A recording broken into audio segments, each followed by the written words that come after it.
येने ऋतः प्रवर्तन्ते प्राणिनः स्वेषु कर्मसु तं वन्दे परमात्मानं स्वात्मानं।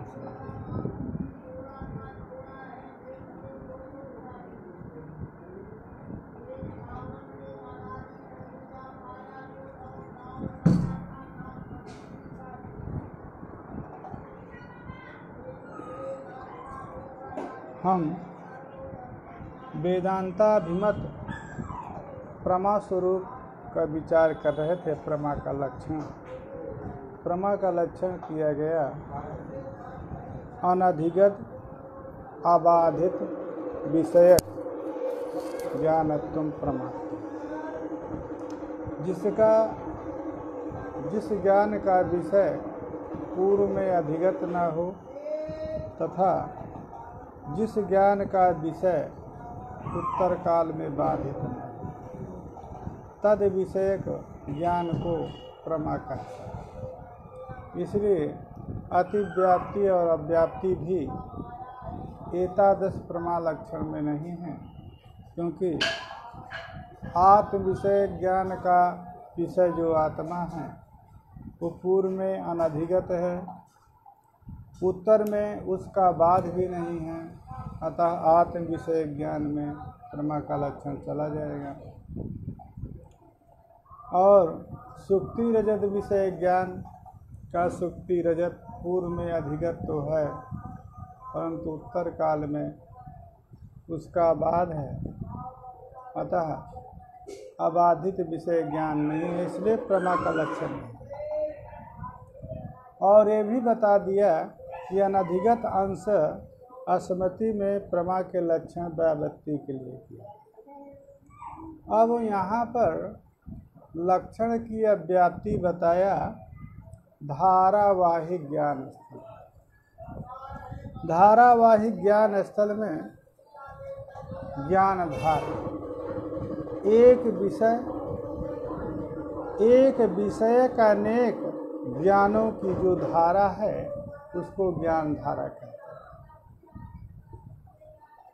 घट इंद्रिय सन्निकृष्ट है और उस घट विषय के ज्ञान की धारा चल अयं घटः अयं घटः अयं घटः। तो वो क्योंकि ज्ञान एक क्षण उत्पन्न द्वितीय क्षण स्थिति तृतीय क्षण में विनाश है ज्ञान का, और इसके बाद अनेक क्षण यदि उसी ज्ञान घट का ज्ञान होगा तो वो अनेक ज्ञानों को माना जाएगा, तो ज्ञान धारा मानी जाएगी। अब यहाँ प्रमा के लक्षण की अव्याप्ति कैसे है? पाठ पूर्व दिन हुआ था, परंतु उपस्थापन करने के लिए निराकरण यहाँ पर पूर्णतः करना था, इसे बीच में छोड़ दिया था। तो अव्याप्ति क्यों है? क्योंकि ज्ञान धारा में अनेक ज्ञान है, तो पूर्व ज्ञान के द्वारा विषयकृत जो घट है वो उत्तर ज्ञान के द्वारा विषय हो रहा है। फिर द्वितीय ज्ञान का विषयकृत ज्ञान जो है वो तृतीय ज्ञान का विषय हो रहा है। तो जो प्रथम क्षण के ज्ञान है वो प्रथम क्षणिक ज्ञान के अतिरिक्त जितने ज्ञान हुए ज्ञान धारा में वो सब अधिगत विषय के ही होंगे, अनधिगत विषय के नहीं। ज्ञान धारा में अधिगत विषयता ही आ गई, अनधिगत विषयता न होने के कारण यहाँ पर प्रमा का लक्षण नहीं। ये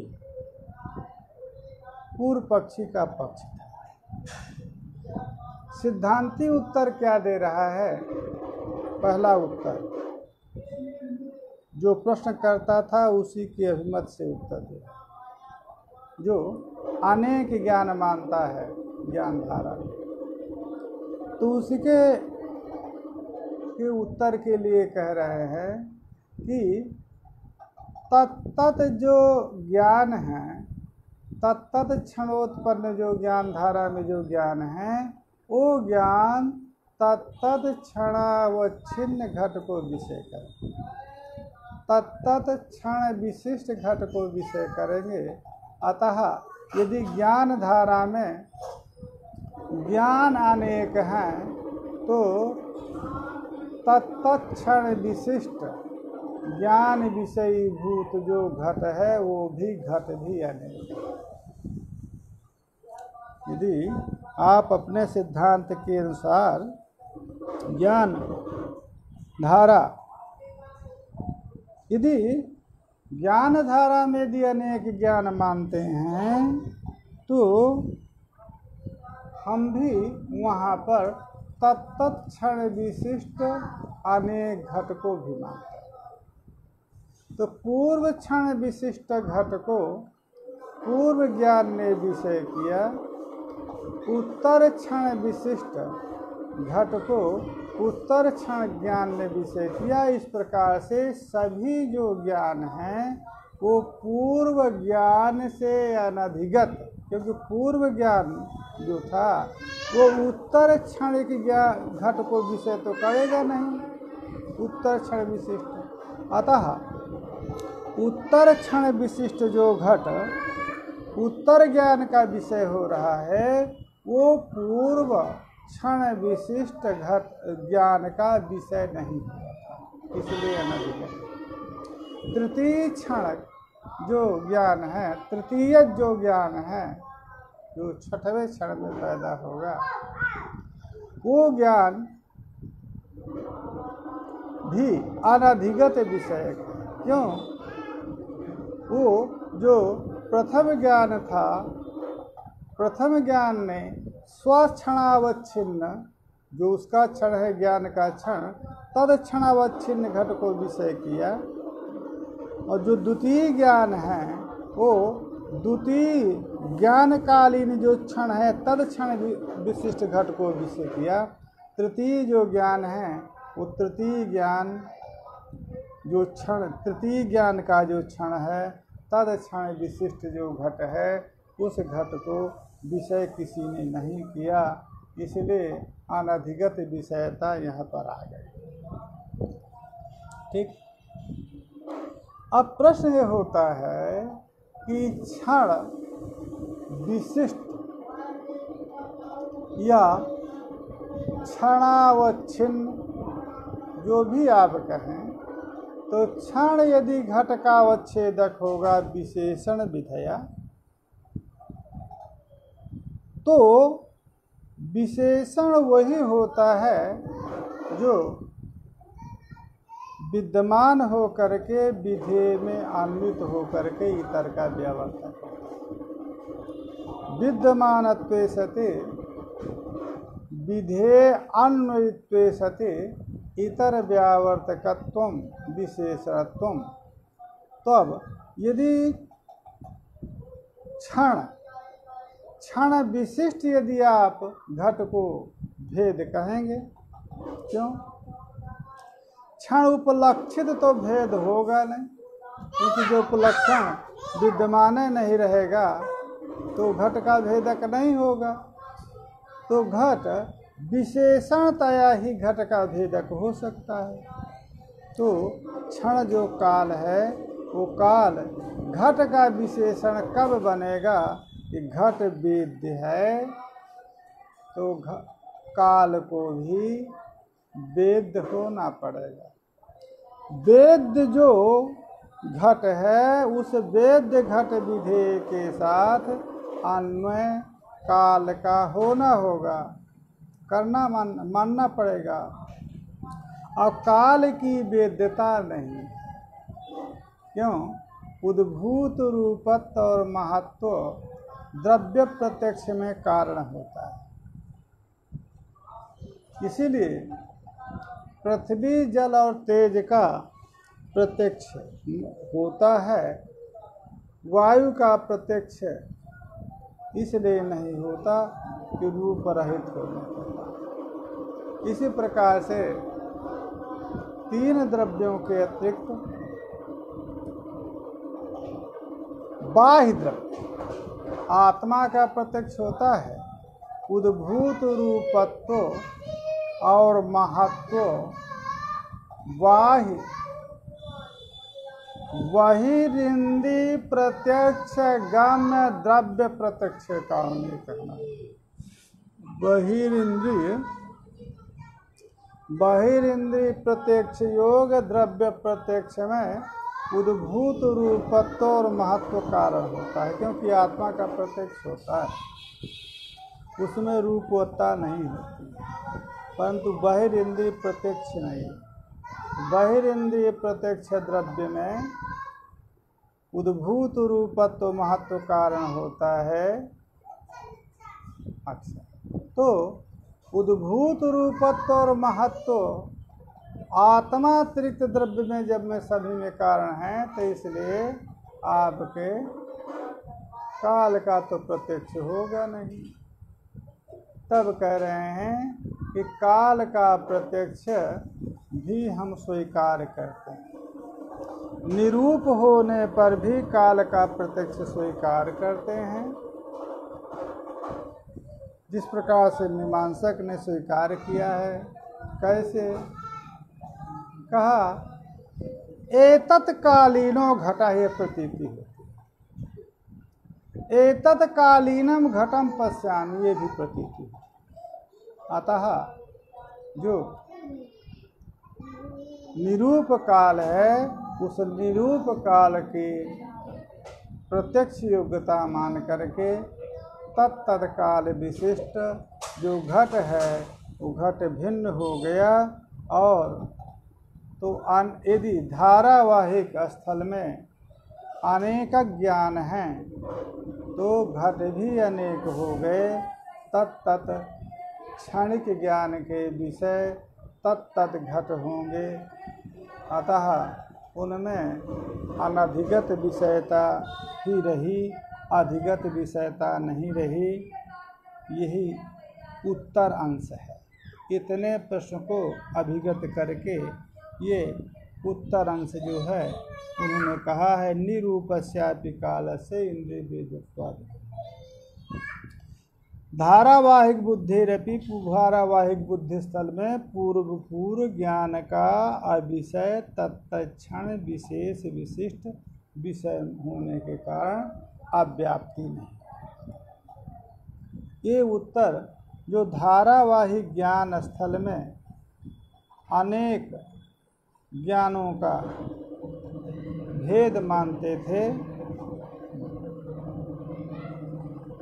किंच सिद्धांत, ये तो आप जो धारावाहिक ज्ञान स्थल में मानते, धारावाहिक ज्ञान स्थल में अनेक ज्ञानों को आप मानते हैं, वो तुम्हारे पक्ष में हमने उत्तर दिया कि तत्क्षण विशिष्ट जो घट है वो घट भी भिन्न होगा।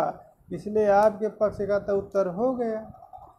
वस्तुतः जो ये प्रमा का लक्षण है, ये प्रमा का लक्षण हमने अपने सिद्धांत में किया है। हमारे सिद्धांत में धारावाहिक बुद्धि स्थल में भी ज्ञान का भेद नहीं। धारावाहिक बुद्धि स्थल में एक ही ज्ञान है, किंतु यावत घट स्फुरम तावत घटाकार वृत्ति एक ही वृत्ति रूप ज्ञान की चर्चा है नहीं है, क्योंकि चिद रूप ज्ञान की तो चर्चा कोई है नहीं। तो वो जो वृत्ति है घटाकार आकारित जो चित्र वृत्ति है, अंतःकरण जो वृत्ति है, वो जब तक घट का स्फुरण माने प्रकाश, जब तक घट प्रकाशित हो रहा है तब तक घटाकार आकारित वृत्ति एक है। और वो वृत्ति में प्रतिबिंबित चैतन्य का नाम ही ज्ञान है। न केवल वृत्ति वस्तु की प्रकाशक है, न चिद रूप ज्ञान वस्तु का प्रकाशक है, अपितु वृत्ति में प्रतिबिंबित जो चैतन्य है वही वस्तु का प्रकाशक है। न तो केवल बल्ब वस्तु का प्रकाशक है, न तो केवल करंट वस्तु का प्रकाशक है, अपितु वो करंट जब बल्ब में आरूढ़ हो जाता है तो वो बल्ब के माध्यम से, बल्ब रूप उपाधि के माध्यम से वस्तु का प्रकाश करता है। वेदांत दर्शन में भी जो चिद रूप आत्मा है वो स्वयं स्वप्रकाश है। तमेव भान्तम अनुभाति सर्वम, ये श्रुति भी कहती है, परंतु वह प्रकाश स्वरूप आत्मा जब किसी उपाधि में आरूढ़ होता है तब उस उपाधि के माध्यम से ही प्रकाश करता है। सर्वविदित जो सूर्य प्रकाश है वो प्रकाश भी आत्म प्रकाश है। वो आत्म प्रकाश सूर्य रूप उपाधि में आरूढ़ हो करके, सूर्य रूप उपाधि में प्रतिबिंबित हो करके उसका प्रतिबिंबन है। इसी प्रकार से जो भौतिक वस्तुओं का प्रकाश अंतःकरण वृत्ति रूप ज्ञान के द्वारा होता है, वहाँ पर भी घटाकार अंतःकरण की वृत्ति अपंचीकृत महाभूतों का सत्वांश समुदाय अंतःकरण है। अतः सत्वांश समुदाय है, अतः उसमें सत्वांशता होने के कारण प्रतिबिंब ग्राहकता है। अतः अंतःकरण की वृत्ति में जब चित्त का प्रतिबिंब पड़ता है तो उसको ज्ञान कहते हैं। तो जब तक वो वृत्ति रहेगी, वृत्ति का आकार जब तक रहेगा तब तक उसमें प्रतिबिंब पड़ता रहेगा, और प्रतिबिंब पड़ता रहेगा। तो वो वृत्ति जब एक रहेगी तो प्रतिबिंब भी एक है, ज्ञान भी एक है। जब तक घट का स्फुरण होता है तावत काल घटाकार अंतःकरण की वृत्ति एक ही है। 1 क्षण, 2 क्षण, 3 क्षण, 10 क्षण, 15 क्षण, 20 क्षण, जो जब तक घट का प्रकाश है तब तक घटाकार वृत्ति के अतिरिक्त कोई वृत्ति नहीं। तो जब वृत्ति अनेक होते तब ज्ञान अनेक होता, ज्ञान अनेक होता तो पूर्व ज्ञान का विषयीकृत घट उत्तर ज्ञान का विषय होता, तो अनधिगता अंश न रह करके अधिगत अंश आ जाती है। इसलिए हमारे सिद्धांत में कोई दोष नहीं। दोष आपके सिद्धांत में है, जो धारावाही ज्ञान स्थल में अनेक ज्ञान को मानने वाले नैयायिक हैं, उनके यहाँ भी हमने समाधान दे दिया कि जो धारावाही ज्ञान स्थल में जो ज्ञान है वो ज्ञान यदि अनेक हैं तो तत्तद क्षण विशिष्ट घट भी अनेक हैं। यही उत्तर हमको दे दिया। न तो नाना वृत्ते है, धारावाही ज्ञान स्थल में अनेक वृत्तियाँ नहीं। यदि अनेक वृत्तियाँ होती तो वृत्त्यात्मक ज्ञान अनेक होते। क्यों? वृत्ति की स्थिति ये है, स्वविरोधी वृत्ति उत्पत्ति पर्यंतम स्थायित्वाभिगमा। वृत्ति जब तक स्वविरोधी माने वृत्ति विरोधी वृत्ति का जब तक उदय नहीं होता तब तक वृत्ति की स्थायिता मानी जाती। घटाकार वृत्ति की तब तक स्थिर रहेगी जब तक पटाकार, मठाकार, दंडाकार माने अन्य आकार में जब तक वृत्ति नहीं होती तब तक घटाकार वृत्ति की स्थान। तो जब तक घट का स्फुरण है तब तक घटाकार वृत्ति से अतिरिक्त वृत्ति नहीं, क्योंकि यदि द्वितीय वृत्ति का उदय होता, यद विषय के वृत्ति का उदय होगा उस विषय का प्रकाश होगा। तो घट स्फुरण काल में, प्रकाश काल में घटाकारातिरिक्त कोई वृत्ति नहीं। इसलिए जब तक घट स्फुरण है तब तक घटाकार वृत्ति है। अब जब विरोधी वृत्ति का जब उदय होगा, क्योंकि स्वविरोधी वृत्ति उत्पत्ति पर्यंत स्थायिता रहती है, तो जब विरोधी वृत्ति का उदय होगा उस काल में घट स्फुरण रहेगा ही। अतः अस्थायित्वागमात्, इसलिए हमारे यहाँ सिद्धांत में दोष नहीं। उसी को जो हमने बताया था वो वृत्ति ज्ञान है क्या, कह नहीं, तथा तत्प्रतिफलित चैतन्यम घटादि।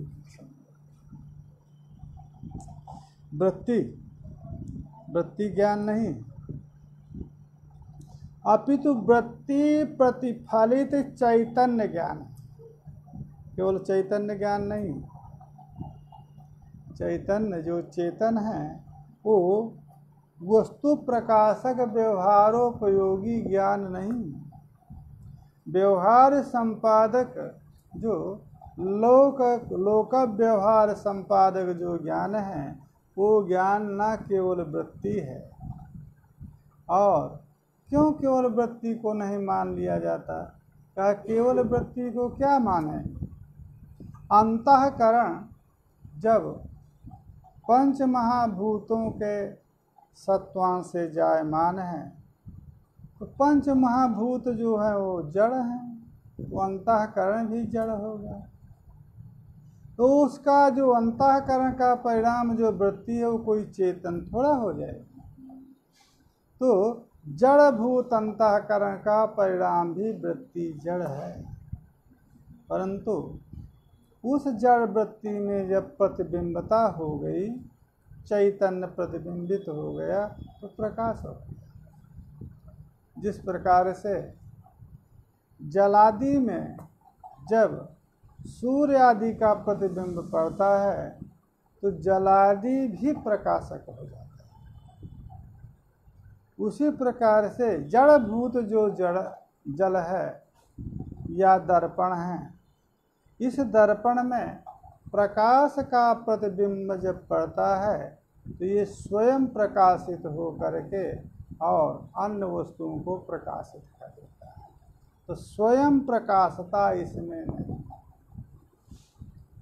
और जो आपका चेतन रूप आत्मा है वो किसी आधार के आश्रय के बिना प्रकाशित नहीं करता। इसलिए वृत्ति जो लोक व्यवहार संपादक जो ज्ञान है, प्रकाशात्मक ज्ञान, उस ज्ञान के लिए उपाधि है वृत्ति।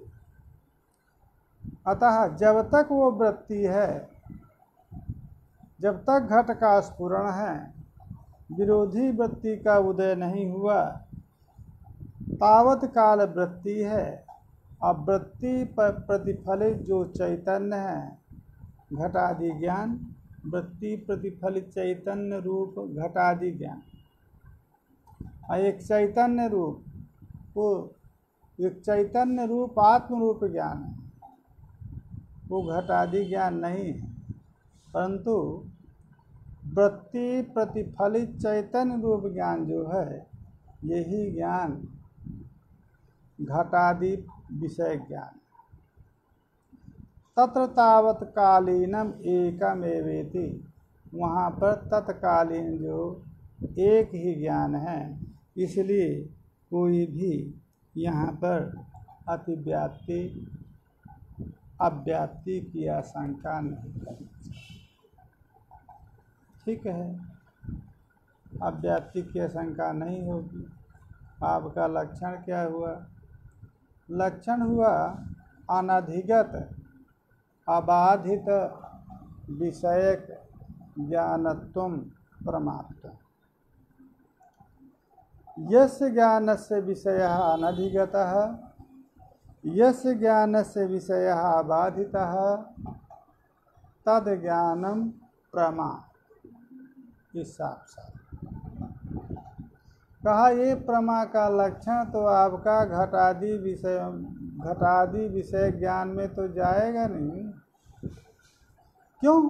घटादि विषय ज्ञान प्रमा क्यों नहीं होंगे? कहा कि आपके सिद्धांत में घटात्मातिरिक्त यावत पदार्थ ब्रह्म भिन्नम सर्वम मिथ्या ब्रह्म भिन्नत्वात्। तो ब्रह्म भिन्नाः घटादयाः पदार्थाः व्यवहारिकाः पदार्थाः ते ब्रह्मज्ञानेन बाधिताः सन्ति। अतः घटादि विषयकं ज्ञानं बाधित विषयक ज्ञानमेव जातम्।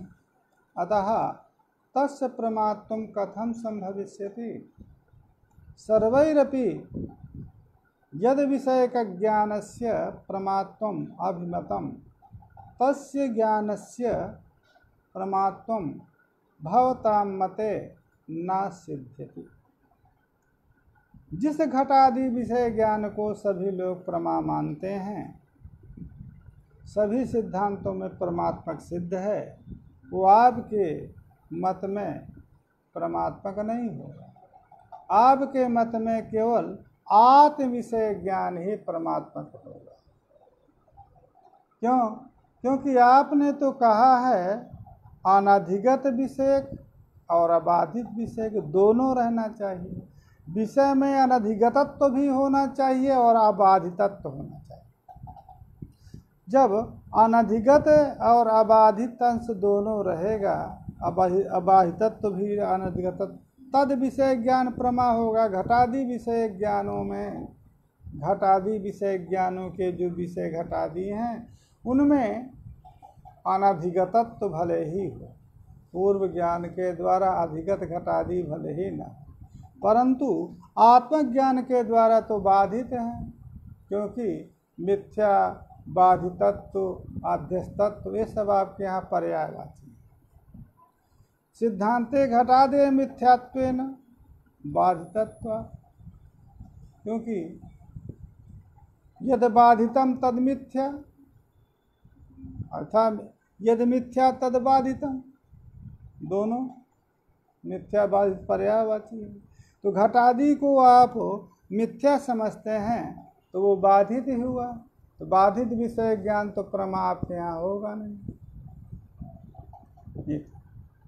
उच्चते कहा जो अबाधित अंश है, ये अबाधित अंश का हम परिभाषा कर देते हैं। अबाधित माने क्या? तो अबाधित उच्चते ब्रह्म साक्षात्कारानंतरम घटादि नाम बाधा। माने ये आगे चल करके जो ये कहना चाहते हैं उसकी उच्चा में कि अबाधित का अर्थ है ब्रह्म प्रमा। थोड़ा ग्रंथ को लिखने में आगे पीछे कर दिया, क्योंकि पहले इनको अबाधित की परिभाषा कर देनी चाहिए, फिर यह बाधित पद से हम क्या लेते हैं, फिर उत्तर में ये कहना चाहिए कि घटादि ब्रह्म ज्ञान से अतिरिक्त बाधित नहीं। चलिए सुन लीजिए। यहाँ पर उच्चते से उत्तर देना है। कहा हम अबाधित पद से क्या लेते हैं? ब्रह्म प्रमा अतिरिक्त प्रमा बाधित। ब्रह्म प्रमा अतिरिक्त प्रमा बाधित। यहाँ पर अबाधित पद सर्वत्र मत समझ लेना, यह बाधित पद सर्वत्र, क्योंकि अबाधित जो है ब्रह्म है, वो अबाधित माने त्रिकाला बाधितत्व से अबाधित लिया जाता है। इसलिए अबाधित पद परमांश में, इसलिए अत्र कहेंगे, ये समझे रहिएगा।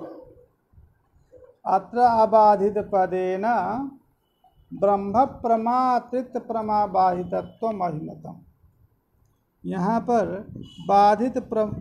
अबाधित पद से ब्रह्म प्रमा अतिरिक्त प्रमा ब्रह्म प्रमा अतिरिक्त प्रमा अबाधित लेगा। चलिए, तो ब्रह्म प्रमा से अतिरिक्त प्रमा सुक्ति लौकिक प्रमा माने लौकिक विषय, लौकिक पदार्थ विषयक प्रमा। उस प्रमा से जो अबाधित है उसी को यहाँ अबाधित लेना। अब चलिए, अब यहाँ पर जो सुक्ति रजत है वो अबाधित नहीं है। क्यों? ब्रह्म प्रमा से अतिरिक्त जो प्रमा सुक्ति यम में सुक्ति विषयक प्रमा, उस प्रमा से वो बाधित है, इसलिए वो अबाधित सुक्ति रजतादि नहीं। और जो प्रपंच है घटादि है, आत्म साक्षात्कार के पूर्व में घट आदि का बाध नहीं। अतः ब्रह्म प्रमा से अतिरिक्त प्रमा से बाधित नहीं है, इसलिए अबाधित। और ब्रह्म को लीजिए तो ब्रह्म प्रमा से ही बाधित नहीं है और अन्य प्रमा से ही बाधित नहीं है, तो ब्रह्म प्रमा अतिरिक्त प्रमा से बाधित अंश वहाँ पर बचा। अतः तद विषय ज्ञान जो है प्रमा। चीज और है, अब जो बंध्या पुत्र आदि हैं तद विषय ज्ञान प्रमा होना चाहिए। ये तो बहुत अच्छा है। आपने तो प्रमा का लक्षण तो बना दिया, अबाधित की भी परिभाषा कर दिया। ये अबाधित ब्रह्म प्रमा अतिरिक्त अबाधित और अनधिगत, पूर्व ज्ञानों के द्वारा अनधिगत ज्ञान से पूर्व में ज्ञान से अधिगत नहीं करना। अब चलिए, किसी ने एष बंध्या पुत्र याति, इस वाक्य का प्रयोग किया। बंध्या पुत्र, ये शब्द से जायमान जो वृत्ति है बंध्या पुत्र विषय का वृत्ति, उसमें जो प्रतिफलित चैतन्य बंध्या पुत्र विषय ज्ञान, अब इस ज्ञान को प्रमा मानना चाहिए। क्यों? क्योंकि ये जो बंध्या पुत्र विषय ज्ञान है, इस ज्ञान का विषय जो बंध्या पुत्र है वो पूर्व में किसी के द्वारा ज्ञात नहीं, अनधिगत है। दूसरा, इस बंध्या पुत्र का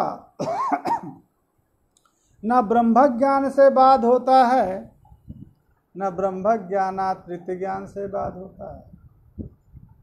अतः इस बंध्या पुत्र विषय के जो ज्ञान है, वो जो ज्ञान उसमें प्रमा का लक्षण चला जाएगा। अतः अब आप सुक्ति रजत विषय ज्ञान के प्रमात्व की व्यावृत्ति के लिए तो अनधिगत अंश दे दिया, अबाधित अंश दे दिया।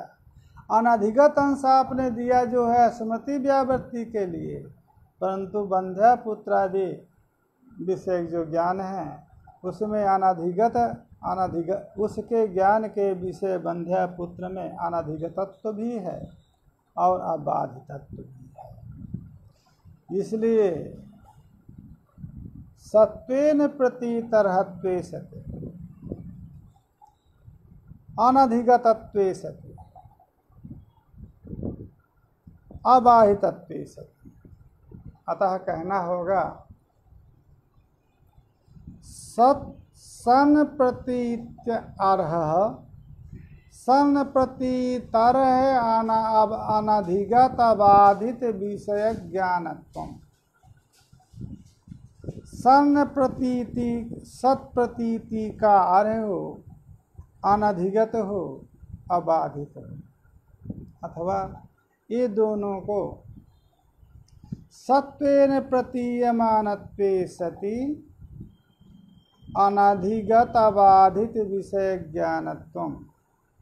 सत्वेन प्रतीयमानत्व अनधिगत अबाधित विषय का अंश दे दीजिए, तब अब आपका बंध्या पुत्र विषय ज्ञान से ही व्यावृत्ति हो जाएगी, क्योंकि सत प्रतीति का विषय नहीं।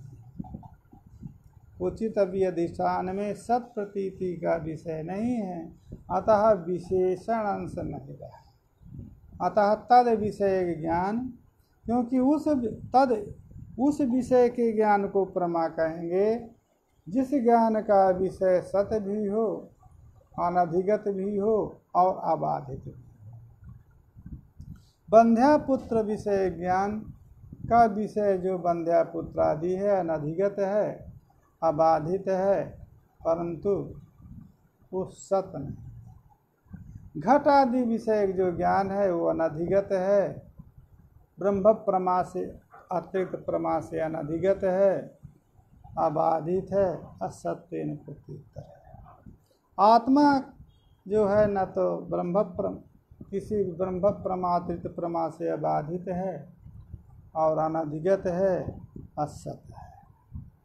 अतः तद विषय ज्ञान प्रमा उसी को बता रहे हैं कि ब्रह्म साक्षात्कार के उत्तर में ही घटादि का बाद होता है। आत्म साक्षात्कार क्या प्रमाण है कि आत्म साक्षात्कार के उत्तर में ही घट आदि का बाद होता है। आत्म साक्षात के पूर्व में घट आदि का बाद नहीं होता। कहा श्रुति बृहदारण्यक, यत्र त्वस्य सर्वम आत्मैवाभूत तत् केन कम पश्येत्। यह श्रुति ये कह रही है कि आत्म साक्षात्कार से सभी का बाद होता है। श्रुति से यत्र तु अस्य प्रमातुः सर्वम आत्मैवाभूत, जिस परमात्मा को आत्मातिरिक्त भेद प्रतीत नहीं होता, तो केन कम पश्येत्, उस काल में ज्ञाता ज्ञान ज्ञेय का भेद ही नष्ट हो जाता है। इसलिए ब्रह्म साक्षात के अनंतर में घटादि का बाद होता है। इसके लिए ये प्रमाण है। क्या ठीक है? घटादि के ब्रह्म साक्षात्कार के पूर्व घटादि का बाध नहीं होता है। उसमें प्रमाण क्या है? न तो संसार दशायाम, संसार दशा में उसका बाध नहीं होता है। कहा उसके लिए यत्र द्वैतम इव भवति तद इतरः इतरम पश्यति। ये द्वैतम इव भेद इव भेद एव, द्वैतम इव भेद एव, जहाँ पर भेद ही रहता है वहाँ पर इतर इतर भेद, इतर इतर ज्ञान, इतरः इतरम पश्यति, इतरः प्रमातः इतरम प्रमेयम पश्यति जानाति। जब तक द्वैत बुद्धि रहती है, आत्म साक्षात्कार के पूर्व तक द्वैत बुद्धि है। अद्वैत बुद्धि ही आत्म साक्षात्कार है। तो वह द्वैत बुद्धि होने पर घट आदि का बात बता दिया, परंतु जब तक द्वैत बुद्धि है अर्थात आत्म साक्षात्कार नहीं है, तब तक इतरेतर, इतरः इतरम पश्यति, इतरः प्रमाता इतरम पश्यति। अतः ज्ञाता ज्ञान ज्ञेय की व्यवस्था रहती है। घट आदि जो ज्ञेय पदार्थ हैं उनका बाध नहीं होता। इसलिए अबाधित पद से संसार दशा में अबाधितत्व विवक्षित है। इसलिए घटादि प्रमा में अव्याप्ति नहीं है। उस अंश को, जिस अंश को हमने कहा है, फिर भी अलिख पदार्थ में अतिव्याप्ति होगी, तो उसके लिए आपको विषय को सत्वेन प्रति तरह भी विषय का विशेषण है। कहा कि ये बताइए कि आप कह रहे हैं कि घटपट आदि की मिथ्या है। ठीक है, पुनः प्रश्न, आपके सिद्धांत में घटपटादि मिथ्या है। जब मिथ्या हैं, उन मिथ्या का तात्पर्य आपके यहाँ है अधिष्ठान सत्ता से अतिरिक्त सत्ता नहीं है। तो जिन घटपटादि पदार्थों के आत्मा से अतिरिक्त सत्ता ही नहीं आपने स्वीकार किया, तो तद विषय के ज्ञान को प्रमा कैसे बता रहे हैं? अबाधित पद से आपने ब्रह्म प्रमा अतिरिक्त अबाधितत्व यह कह करके आपने घटादि विषय ज्ञान को प्रमा बताया। कैसे घटादि विषय ज्ञान प्रमा हो गए? जिन पदार्थों की अधिष्ठान से अतिरिक्त सत्ता ही नहीं आपके यहाँ अभिमत है। सुक्ति रजत का इसलिए प्रमा नहीं मानते हैं कि सुक्ति से अतिरिक्त उसकी सत्ता ही नहीं है। उसी प्रकार से भले ही वो ब्रह्म प्रमा के अतिरिक्त प्रमा से बाधित हो जाती है, सुक्ति रजत बाधित हो जाता है, बाधित हो जाए, परंतु उसके सामान्य सादृश्य इसमें भी है। वो सुक्तिदमावच्छिन्न चैतन्य से अतिरिक्त सत्ता वाला रजत नहीं है। यहाँ पर भी आत्मा से अतिरिक्त सत्ता वाला आपका ये भी प्रपंच नहीं है। तो उस प्रपंच की जो ब्रह्म प्रमा अतिरिक्त से बाधित होने वाला प्रपंच है, तद विषय ज्ञान को प्रमा आपने नहीं माना। और ये ब्रह्म प्रमा से बाधित होने वाले ज्ञान को आपने प्रमा क्यों मान लिया? तब लिख रहे हैं तदुक्तम देहात प्रत्ययो यत्वत् प्रमाणत्वेन कल्पितः लौकिकम तद्वदेवेदम प्रमाणम त्वात्मनिश्चयात्। ये बात देखो, कहा कि ऐसा है इसलिए कि हमारे जो आचार्य हैं सुरेश्वराचार्य, वो सुरेश्वराचार्यों का कथन है, हम अपने आचार्य के जो हमारे सिद्धांत में हमारे दर्शन के मान्य आचार्य हैं, उन आचार्यों के कथन से विपरीत कोई नहीं कह सकता है। उन्हीं आचार्यों ने, हम तो कह देते कि घटादि विषय ज्ञान भी प्रमा नहीं, हमारा क्या जाता था, परंतु नहीं। सुरेश्वराचार्य लिख रहे हैं देहात्म प्रत्यय देह एव आत्मा इति तद विषय प्रत्यय है। देह आत्मा ही है। ये जो देहात्म तादात्म से देह में जो आत्मत्व बुद्धि हो जाती है, उसको प्रत्यय यत्वत् प्रमाणत्वेन कल्पिता, इस ज्ञान को जैसे प्रमाण माना गया है। अनेक आचार्यों ने, चार्वाक आदि आचार्यों ने तो देह को ही आत्मा मान भी लिया, देह ही आत्मा। तो देह और आत्मा के तादात्म्य के कारण देह को आत्मा प्रमित मान लेते हैं लोग बाग। उसी प्रकार से जो लौकिक पदार्थ हैं, ब्रह्म प्रमा से अतिरिक्त प्रमा से न बाधित होने वाले जो लौकिक प्रमाण हैं, उनको भी आत्मनिश्चय यावत आत्मनिश्चय आत्म साक्षात्कारो न भवति तावत तद्वदेवेदम यथा देहाद प्रत्यय लौकिक एव न तो शास्त्रीय। शास्त्रेण श्रुत्यादि शास्त्रेण वेदेन वा देह आत्मा इति प्रतीतिर न भवति अपितु लौकिकाः मन्यन्ते।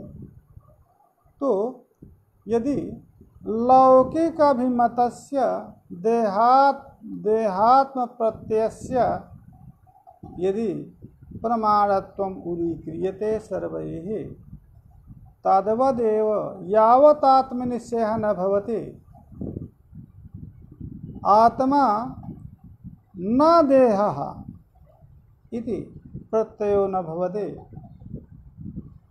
तावत् कालं देह आत्मा इति प्रत्ययो भवति सच प्रत्ययः प्रमाणिकः इति लौकिकैः अभिगम्यते। तद्वत् यावत् आत्मनिश्चयः न भवति तावत् कालं घटादीनां प्रत्ययो भवति। घटादीनां तात्विकत्वं प्रतीयते, अतः तद विषय का ज्ञानम प्रमात्म।